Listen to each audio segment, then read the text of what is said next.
Hey guys, this video is going to be like a quick sort of look into the looper and recorder. Well, not so much the recorder, but the looper function in or the looper section in Amplitude 4. I just purchased the Amplitude 4, and one of the things that actually kept me sort of on the fence of actually buying the program was there were no videos that actually showed how the looper was going to work. Like they have on the IK Multimedia page, they have sort of a Hollywood blockbuster ad for the new looper section, but no in-depth look into into the thing in action itself. And I thought that's strange because that's one of the selling points for Amplitude 4. If you've ever used Amplitude 3 or you ever tried to use the looper section, you probably realize, like I did, that it's very sort of difficult to work with. It just wasn't practical at all. It was difficult to know when to start recording because it automatically starts recording. There wasn't any countdown. It was just a pain. And I've been playing for a year. I've been trying to, maybe buy an actual pedal, a loop pedal, and buy an amp. But I just figured I'll just wait until there's a VST that I could pay for, because I don't want to buy like an entire set, an actual amp, a loop pedal, a bunch of pedals, just to find out that I don't really like playing guitar. So for me, I was waiting for an affordable amp that I could use, like a VST that I could use. And when Amplitude 4, well, I tried Amplitude 3, and it wasn't really working for me. I tried Guitar Rig, and yeah, that sort of works on some level, but it wasn't as good as I wanted it to be. So when I saw Amplitude 4 was coming out, I was very excited. And I've been searching YouTube videos for something that shows the looper in action. And the most that I actually see are videos related to the app, because they have the Amplitude app for iPad. And yeah, it was something that was interesting to me. I was like, yeah, this looks really good, but I don't have an iPad, and I wasn't gonna go buy an iPad just to use buy Amplitude for iPad and then try that. So I just decided, all right, I'll wait until the the Windows version comes out, whenever that comes out. So I decided to take a chance and pay for it. And I'm just gonna show some of you guys that might be on the fence, just show you like a brief overview of how it works. And I'm still getting used to it, but I'll just give you like a quick rundown of the things that I understand so far.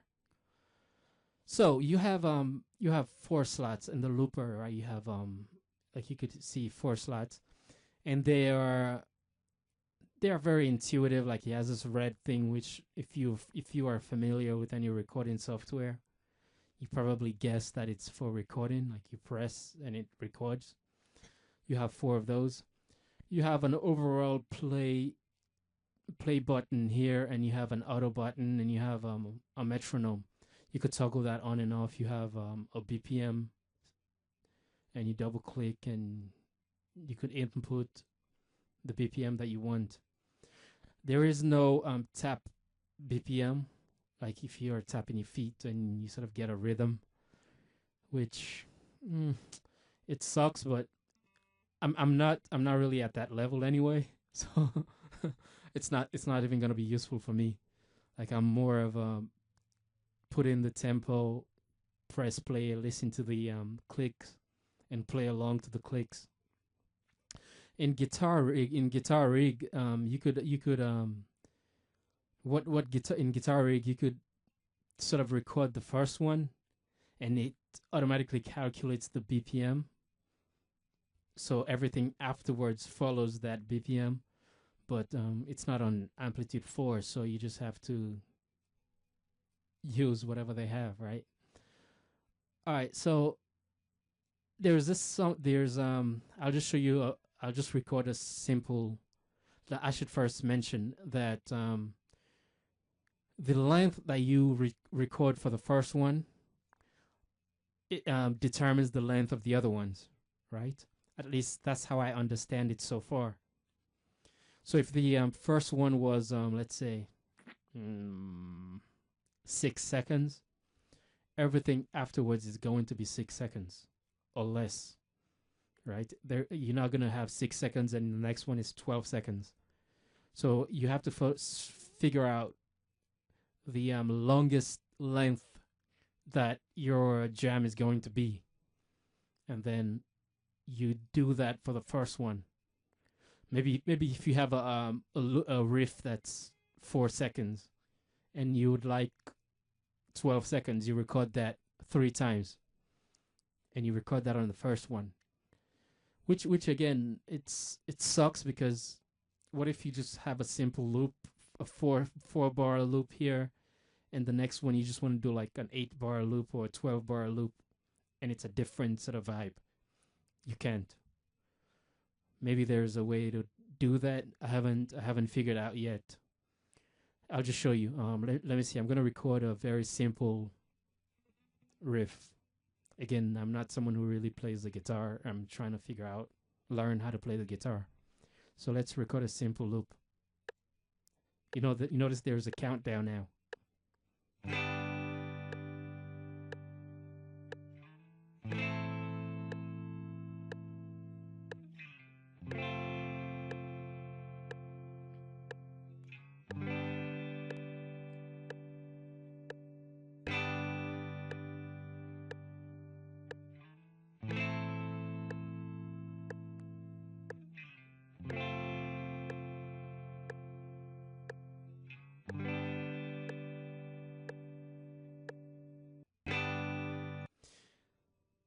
I should mention that that's what sucks for me at this point, is the fact that if you stop the recording before the click happens, it just abruptly stops it, right? Like it doesn't do any sort of rollover of the sound, or whatever they call that, like the sound just automatically stops, and it starts looping, which could be very sort of weird, like as far as it's just weird, because it just stops and then it starts again. It should at least continue, and then it's to sort of smooth itself over to the next bar, but there's no sort of way to do that. And another thing I was looking for was, how, I don't know if you guys use Ableton Live. I use Ableton Live. You could set how many bars you want. You could do like a fixed length, and you could specify a fixed length. All you have to do is you press record, and it starts. It loops once it gets to the end of that fixed length. There is no sort of fixed length on this one, and that would be a nice thing to have, because if you just start recording and you're playing, and you don't have to stop playing just to stop the recording itself. You could just, as soon as the end of the 4 bar, if you want a 4 bar length, it starts playback. But you don't have that, which sucks. But again, that's just how it is, right? So if you notice, when I stop the recording, it automatically arms the next one. And there's another way you could do that, and that's where this auto comes in. Like if you toggle on auto, and you record something here, and you stop it, it automatically starts recording the next one, the next slot, right? And once it gets to the maximum length that the first one is in, it goes in, it arms the other one and starts recording automatically, and on and on and on until the end. Like once it stops recording, it starts playback, and it goes to the next one. It records, it starts playback, and it goes to the next one. And for me, that's I'm not that good of a player anyway to sort of get that in time and be on point. That's for some of you guys that are more advanced, I would imagine. Like if you just know, you could go from one to the next to the next and the next fast, fast, fast, fast, fast. And but that's not me. Uh, but you could use that. It's called the auto here.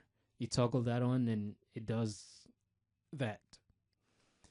All right, so let's see. Let's record. Let's play.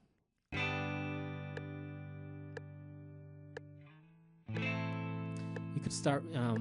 If you press record, it waits until like maybe you start recording here.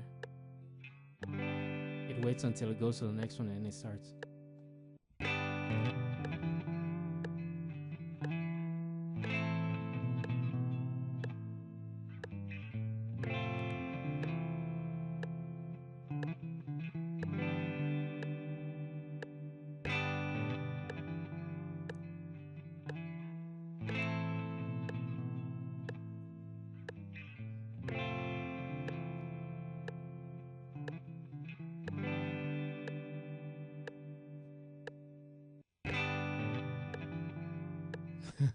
So you see, I didn't do anything for the last two, but it just shows what I'm saying. It starts recording. I'm not a fan of the auto thing because I'm not that good at, looping and playing at the same time. So, um, if you just get used to it, I imagine it's easy. It's an easy thing to do. But anyway, let's record something else using a different one.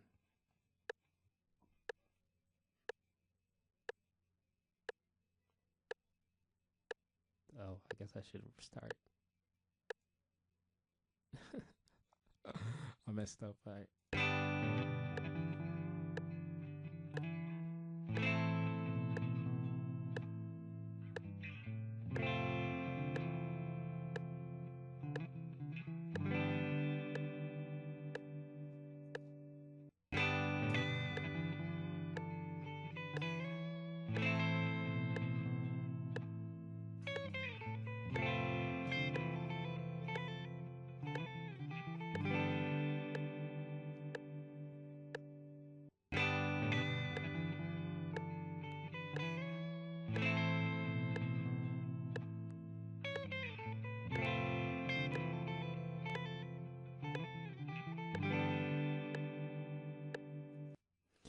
Okay. Again, in each slot, you could choose. You could change the presets. Like I was using the same preset, whatever. But you could record like unique presets for each slot. It doesn't have to be stuck on like whatever I was using. Excuse me. Whatever I was using chicken clean. Let's see if I could choose something else.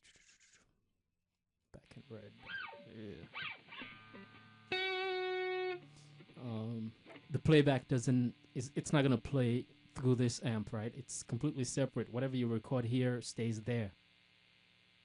It's different from the preset selected.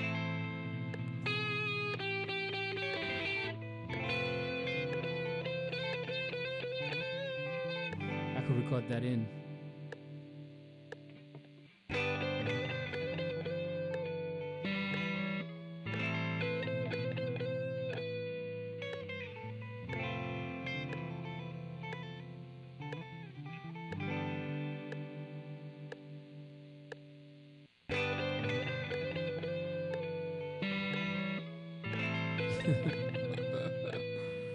Again, I'm not someone who knows how to play the guitar, right? So, forgive my bad playing.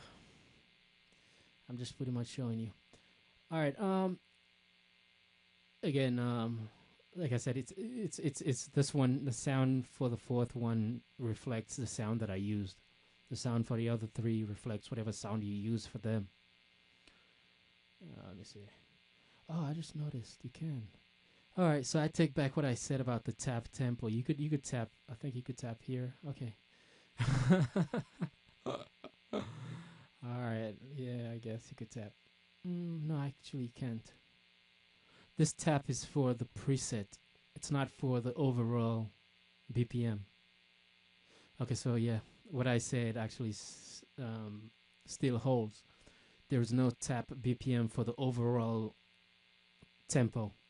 There's only a tap for the preset that you select if I choose. Let me see if I switch.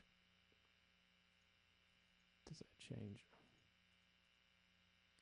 I'm surprised there is no way, because I'm double clicking right now. There is no way to change that one back into 60. I guess have to know how much how fast 60 BPM goes so I could tap it in. Let me see if I could do that.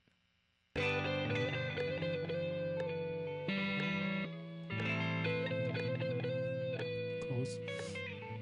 But anyway, yeah, they should have it here someplace for some of you guys that are more sophisticated and you know how you know what you're doing. It helps. I would imagine it helps for you guys. Let's see what else I should talk about. Let's see. And you could clear everything, or you could clear a specific one. It says clear all, or clear a specific one.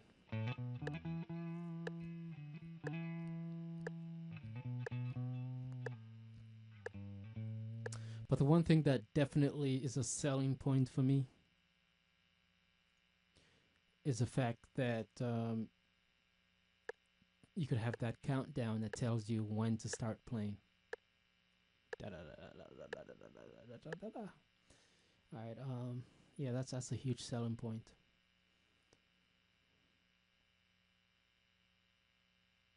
Let me see what else. I guess I could speak about the recorder briefly. The recorder is intuitive. Like if you use DAW, it's just like any sort of DAW. It has 8 tracks, and you could select.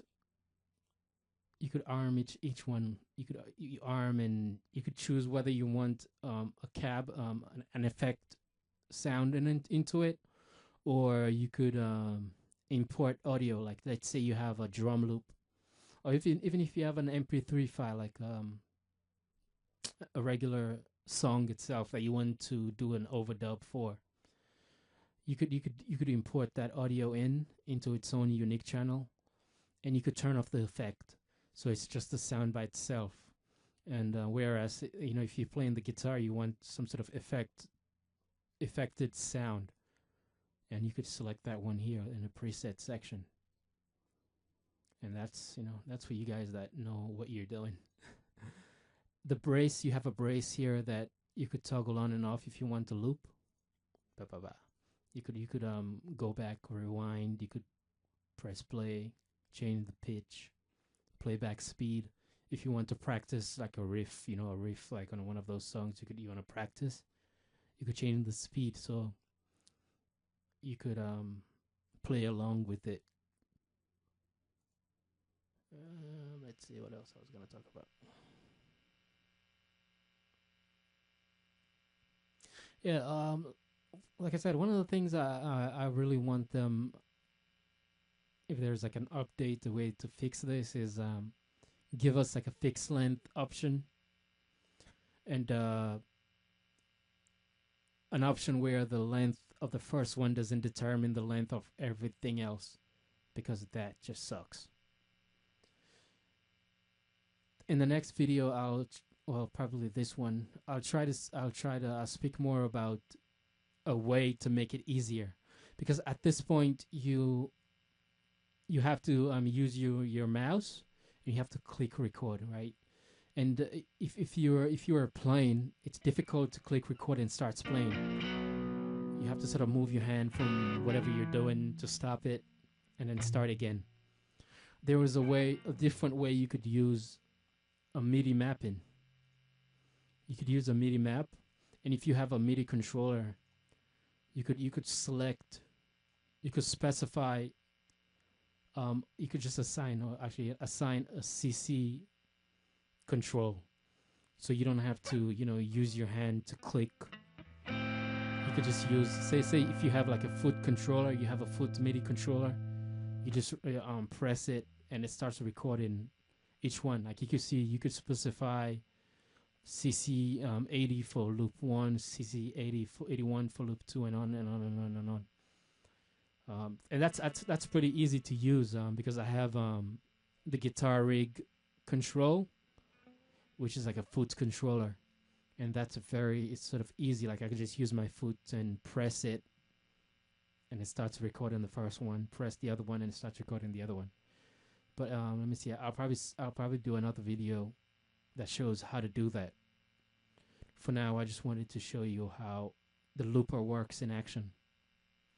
All right. I don't know this. I've never actually used any of these. I don't even know what it's for.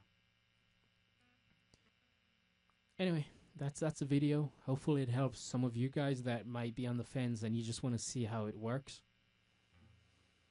I'll try to do another video that's specifically about the MIDI controller, how to assign things, and because you could assign stuff for play button here. You could assign. There is no way to assign things for the metronome, which sucks. Because sometimes you want the metronome for the first one, but you don't want the metronome for the other ones, and you don't necessarily want to click to turn off the metronome with your finger, right? You just want, maybe if you could assign a CC message to this one using a MIDI controller to turn it off, but there is no way to do that. If you go to control change, there is nothing here. I mean, the presets will be different, but the overall, there is nothing there. Anyway, I'll do another video about that. Thanks for watching.